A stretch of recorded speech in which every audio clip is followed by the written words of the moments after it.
con el programa de lectura de hoy vamos a continuar explicando y tratando de profundizar la cuestión epistemológica, o sea, relativa al conocimiento que iniciamos con las lecturas anteriores. El punto específico que habíamos abordado es la necesidad de crear, de desarrollar una nueva estructura del conocimiento, la cual, decíamos, fuera capaz de integrar en una sola comprensión de la realidad el conocimiento no solamente de los hechos considerados objetivos, es decir, de los acontecimientos y de los procesos tales como ellos empíricamente se manifiestan ante el observador, sino que también nos permita comprender la dimensión subjetiva que es inherente a esos procesos, la dimensión valórica, ética, es decir, que apuntan a expresar lo que pueden ser o lo que debieran ser esas estructuras, esos procesos, y que al mismo tiempo permita centrarnos y nos permita captar no solamente aquellas dimensiones que puedan ser medibles, cuantificables, sino también las dimensiones cuantitativas de la realidad. Nosotros iniciamos esa cuestión leyendo el último párrafo de la obra esta en 5 tomos, en el cual decíamos que lo que nosotros buscamos es integrar en la que pretende sea una nueva estructura del conocimiento, lo fáctico y lo valórico, el ser y el deber ser, el análisis del pasado, la crítica del presente y la proyectación del futuro. Nosotros incluso en la lectura anterior mostramos de alguna manera cómo esa integración de lo valórico, de lo ético, con lo fáctico se construye y se presenta en el análisis económico, en aquel artículo en que analizamos la difícil y conflictiva relación que se ha dado históricamente al interior del pensamiento económico entre la economía y la ética. Yo quiero, antes de continuar con el tema epistemológico, decir algo que tal vez no quedó suficientemente enfatizado en las lecturas anteriores, y es la explicación última, digámoslo así, el por qué es necesario integrar esas diferentes dimensiones de la realidad en un solo proceso comprensivo de la realidad. El hecho fundamental es el siguiente: la realidad social, la realidad económica, la realidad política, toda la realidad que es parte de la historia humana, es construida por los seres humanos. Es el resultado de la acción del conjunto de los sujetos que de alguna manera forman parte de esa realidad y que contribuyen a configurarla. Ahora, si la política, la economía, la estructura social, los procesos históricos en general, son el resultado de la acción, de la actividad concreta que despliegan los seres humanos, es natural y es inevitable que en esa realidad, en esas estructuras que van sedimentando esa acción humana, queden presentes no solamente los elementos cuantitativos, sino que también queden presentes las intenciones con las cuales los sujetos realizan esas acciones, queden presentes los valores con los cuales esos individuos y esos grupos humanos desarrollan sus iniciativas y sus proyectos, y queden presentes las dimensiones cualitativas que están de alguna manera siendo transferidas desde los sujetos hacia la realidad que ellos van construyendo a través de una acción que es compleja. Es una actividad humana que integra todo lo que el ser humano pone al realizar la actividad. Y el ser humano, al realizar su actividad, pone en ella sus intenciones, sus proyectos, los aspectos cualitativos, las ideas con las cuales construye esa realidad, los valores, la ética con que actúe. Todo eso queda reflejado en la realidad. Por lo tanto, cuando nosotros intentamos conocer y comprender una realidad, tenemos que ser capaces de rescatar todo aquello que los seres humanos colocaron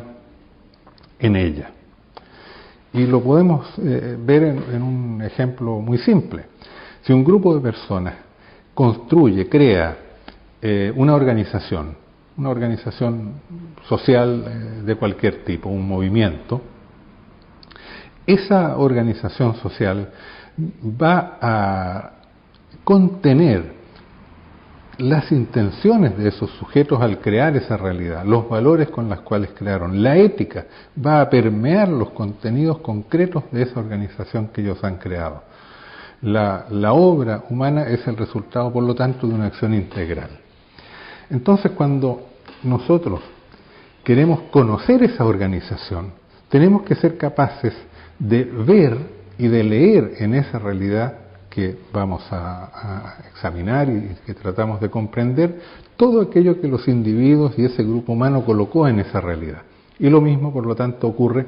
a nivel de la economía, de los grandes procesos económicos, de los procesos políticos, de la historia en su conjunto.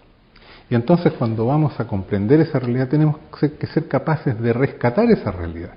Y eso es lo que no se puede, lo que no logra hacer, y que incluso se niega sistemáticamente a hacer el cientismo positivista, es decir, una concepción de la realidad social que trata de separar, como decíamos en la lectura anterior, cuidadosamente todo aquello cualitativo, todo aquello subjetivo, todo aquello ético, valórico, como si no fuera parte de la realidad, para quedarse en el conocimiento exclusivamente de aquello que se le presenta como supuestamente objetivo, como realidad empírica, capaz de ser verificada, capaz de ser cuantificada. Y todo lo demás, por lo tanto, queda fuera de la realidad. Y eso impide tener un conocimiento, una comprensión verdadera, profunda de todo lo que está implícito en esa realidad y también de todo lo que esa realidad puede dar de sí misma en el futuro, porque el conocimiento de la realidad que nosotros intentamos realizar no es solamente un conocimiento de lo que fue, del pasado, sedimentado de alguna manera en el presente, sino que nos interesa conocer el presente para descubrir qué potencialidades tiene, cuáles son las posibilidades que nos abre a través y que podemos desarrollar actuando sobre esas condiciones, sobre esas estructuras, desarrollando nuevas iniciativas y nuevas acciones. Lo que nosotros intentamos hacer es siempre comprender la realidad, comprenderla, pero al mismo tiempo tener una comprensión que nos permita proyectar, guiar la realidad social, económica, política hacia el futuro. En ese sentido, yo traigo y quiero hacer una brevísima lectura de dos líneas que son las primeras, así como empezamos este comentario con el último párrafo del quinto de los libros de esa obra, con el primer párrafo del primero de esos libros, el libro que yo llamo libro 0, Empresas de Trabajadores y Economía de Mercado, que escrito ya hace más de casi 30 años atrás y que empezaba justamente con la siguiente afirmación y que la tomo aquí de los textos que se encuentran en el sitio. la elaboración de una teoría científica del fenómeno cooperativo, que lo comprenda tal como se presenta actualmente, después de un largo y complejo proceso de desarrollo y evolución histórica, y que lo proyecte, guiando su desarrollo en las nuevas condiciones existentes, responde a una necesidad práctica. Ahí en esa primera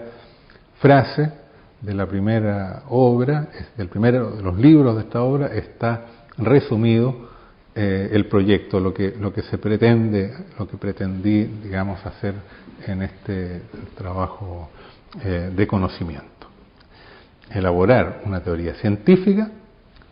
de una realidad particular, en este caso partíamos con el fenómeno cooperativo, después esto se amplía hacia el conjunto de la economía y hacia la temática compleja del desarrollo, que lo comprenda, ya la palabra comprender, ¿no? Lo comprensivo, tal como se presenta actualmente, después de un largo y complejo proceso de desarrollo y evolución histórica, o sea, que capte en el presente el proceso a través del cual esa realidad se construyó y se constituyó históricamente, y que lo proyecte, guiando su desarrollo en las nuevas condiciones existentes, es decir, comprensión y proyectación como parte de una misma estructura cognitiva. Nada de eso es posible para el paradigma cognitivo de las ciencias sociales modernas, de la economía, de la sociología, de la ciencia política, tal como se enseñan todavía en las universidades y tal como se constituyen como disciplinas propias de la civilización moderna. Y no es posible porque la estructura del conocimiento de esas disciplinas lo que hace es, como les decía, dejar sistemáticamente fuera todas aquellas dimensiones activas de la realidad.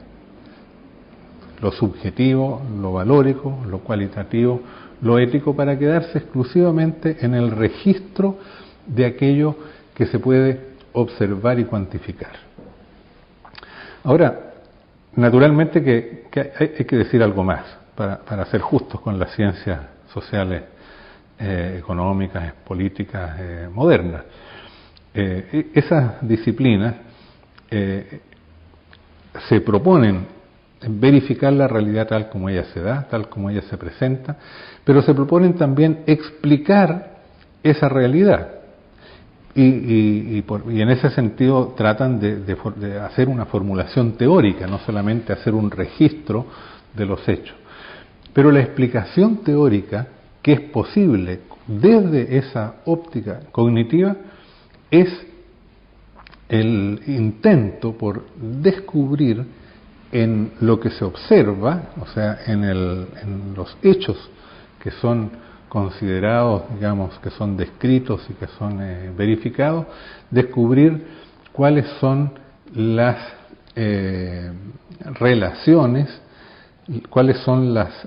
leyes, las supuestas leyes que explicarían el desenvolvimiento de los hechos, dado que se piensa que la acción, que las realidades sociales proceden objetivamente en forma independiente de la voluntad, de la conciencia, de la ética de las personas. Por lo tanto, siguiendo el modelo de las ciencias naturales, esas ciencias dicen, bueno, si queremos comprender el proceso hacia dónde va, lo que tenemos que hacer no es examinar las intenciones de los sujetos que van construyendo esa realidad, puesto que eso no sería parte de la realidad, no sería parte constituyente de la realidad, sino las leyes que serían inherentes a esa realidad. Leyes supuestamente también objetivas. En eso, siguiendo el mismo modelo de las ciencias naturales. Yo quiero ahora invitarlos a leer otro párrafo relacionado con esta cuestión, que es un texto que es incluso anterior a los que hemos leído hasta acá, al comienzo de esa elaboración de teoría comprensiva, integradora de las diferentes dimensiones de la realidad social y que está en el origen de esa búsqueda de una nueva estructura del conocimiento. Y fue lo que me llevó, digamos, a plantearme el problema que estamos acá tratando de explicar. Y es la crítica de la sociología, incluyendo la crítica de las teorías políticas, de las teorías económicas, incluyendo la crítica del marxismo, que descubrimos, yo llegué a darme cuenta de que justamente el gran problema que tenían era el dejar fuera de la realidad al sujeto que construye, o a los sujetos individuales y colectivos que construyen la realidad, para tratar de comprenderla en términos como si fueran procesos naturales, como si fueran procesos objetivos, independientes de la voluntad y de las conciencias de las personas. Aquello que Durkheim, al fundar la sociología, dice hay que examinar los hechos sociales como cosas. Aquello que los primeros teóricos de la economía dijeron, hay que separar los juicios de valor para quedarnos exclusivamente con la comprensión de las acciones de los individuos en sus efectos inmediatos sobre las variables. Y entonces, después de la crítica, de 2 capítulos o 3 capítulos de crítica a las concepciones, en este libro, La Travesía, de la crítica del marxismo y la sociología a la propuesta de una nueva ciencia de la historia y de la política, que es esa ciencia comprensiva, inicio un capítulo en el cual iniciamos con Misuraka un capítulo en el cual decimos lo siguiente: del conjunto de los análisis sobre la sociología como tendencia del marxismo y sobre la sociología como ciencia social, se desprende la unidad de fondo de la crítica a ambas, en cuanto basadas en una filosofía de la historia similar y en una cultura política común. Estas sociologías presuponen cierta concepción del mundo. La primera, el materialismo filosófico, y la segunda, el positivismo evolucionista. Sin embargo, la heterogeneidad que implícitamente parece derivar de la dualidad filosófica, de esas dos fuentes, no es determinante, porque el materialismo filosófico y el positivismo evolucionista coinciden en concebir el desarrollo histórico como un proceso natural, sujeto a leyes fijas, y en interpretar los acontecimientos históricos en base a un modelo particular de relaciones causa-efecto. Sigo la lectura. La interpretación legalista de la historia humana, o sea, de que ella procede de acuerdo a leyes objetivas, como ocurre en los fenómenos naturales, físicos y biológicos, la interpretación legalista de la historia humana deriva precisamente del uso de un modelo explicativo tomado de las ciencias naturales, que establece relaciones entre los fenómenos sociales conforme a categorías de causalidad, no en el sentido de que los fenómenos son causados por la acción de las personas, sino una relación de causalidad en el sentido de que determinados fenómenos causan otros fenómenos. Esta relación de causalidad es entendida de manera parecida, sea que se la conciba como una relación entre un determinante y un determinado, o como la relación entre variables independientes y variables dependientes. Esas dos expresiones corresponden, la primera, al pensamiento marxista, que dice que la economía es determinante de los procesos que son, por lo tanto, causantes de lo que ocurre en lo determinado, que sería la política, la cultura, o como la relación entre variables independientes y variables dependientes, que es la manera en que se concibe la causalidad en las sociologías y en la economía, en la teoría económica clásica. Es por esto que la crítica gramsciana de la sociología, de ambas, se concentra sobre el problema de las leyes de la historia. Estas leyes, entre comillas, asumen formas diferentes. En la sociología, como en cuanto a tendencia inherente del marxismo, se presentan como leyes generales de la historia, por ejemplo, la ley de correspondencia entre fuerzas productivas y relaciones sociales de producción, ¿no? Como dos aspectos que son independientes de la voluntad de los seres humanos, que no dependen de la acción humana, sino que estarían supuestamente determinando el transcurso de los procesos históricos, el cambio de unos modos de producción a otros, como simple efecto de del operar de esas leyes que estarían implícitas en la historia. Y como leyes particulares de cada modo de producción, por ejemplo, la ley de concentración del capital, como si fuera una ley, sin darse cuenta que eso ocurre en un proceso concreto, determinado,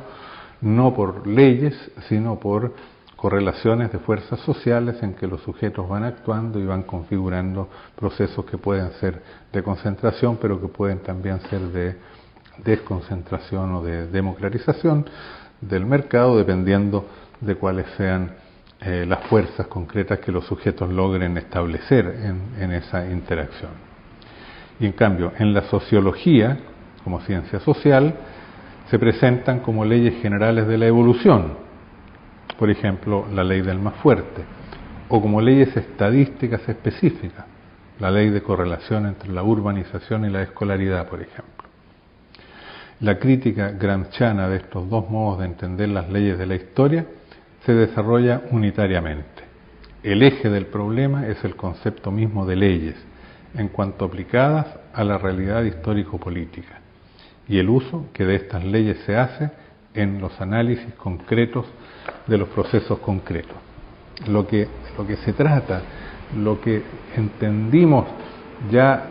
en esos años y que nos llevó a la formulación de una teoría económica comprensiva, fue precisamente el darnos cuenta que esa manera de concebir la realidad no permitía comprender realmente lo que ocurre, no permite comprender cómo se verifican los cambios, no permite comprender los retrocesos que hay en las dinámicas históricas, ni siquiera permite realizar una crítica adecuada de las realidades constituidas o de las estructuras, porque la única crítica posible sería identificar aquellas contradicciones entre variables, sin poder hacer, excepto desde fuera, pero no desde la teoría misma, una crítica de determinada estructura económica o determinada institucionalidad política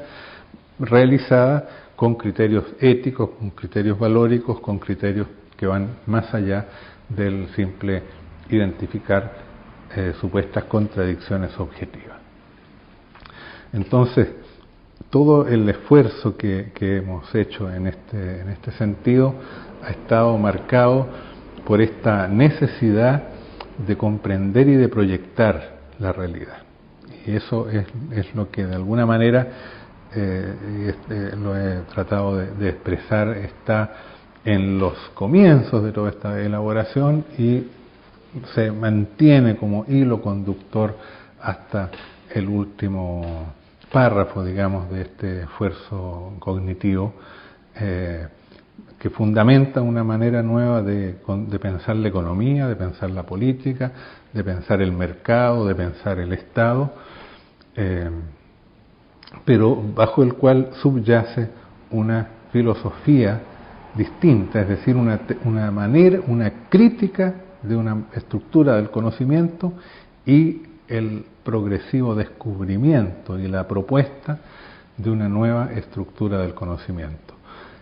La economía, la sociología, la ciencia política no son ciencias que se basen en sí mismas, ellas suponen una filosofía, y es el tema, el segundo aspecto de ese párrafo que habíamos leído inicialmente, pero que habíamos dejado todavía sin considerar, y que corresponde a lo que yo intento o voy a intentar desarrollar en los próximos programas, y que dejo planteado volviendo siempre sobre el último párrafo del libro cuarto, que dice: convicción fundamental de nuestra elaboración ha sido que la economía no puede ser un cuerpo teórico independiente y autosustentado teóricamente. Eso que vale para la economía vale para la ciencia política también. No puede ser un cuerpo teórico independiente y autosustentado teóricamente, sino que depende de otros saberes más amplios y superiores, debiendo articularse con diversos campos del conocimiento científico, filosófico y ético. En último término, cualquier teoría científica se necesita fundarse y subyace en su propia formulación conceptual una filosofía, necesita fundarse en una filosofía. Ahora, no la filosofía positivista, cuyas limitaciones en el conocimiento y en la capacidad de proyectar la realidad ya hemos destacado, sino una nueva filosofía. Y es